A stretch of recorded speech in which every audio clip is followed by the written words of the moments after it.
নমস্কার বন্ধুরা, আমি পর্ণা নিয়ে চলে এসেছি আজকে একটা একদম খুব ইজি ওয়েতে পিৎজা বানানোর রেসিপি।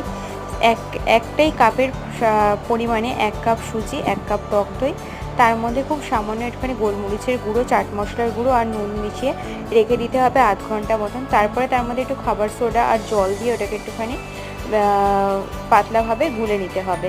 তারপর একটা ফ্রাইং প্যানের মধ্যে এরমভাবে স্প্রেড করে নিয়ে একটা পার হয়ে গেলে সেটাকে উল্টে তার মধ্যে একটুখানি পিৎজা সস বা এমনি টমেটো কেচাপ যা হোক ভালোভাবে মাখিয়ে নিয়ে তার মধ্যে একটুখানি চিজ দিয়ে তার উপরে টপিংসগুলো দিয়ে দেবে। তোমাদের পছন্দ মতন যেটা ইচ্ছে দিতে পারো, আমার যেটা ভালো লাগে আমি সেটা দিয়েছি।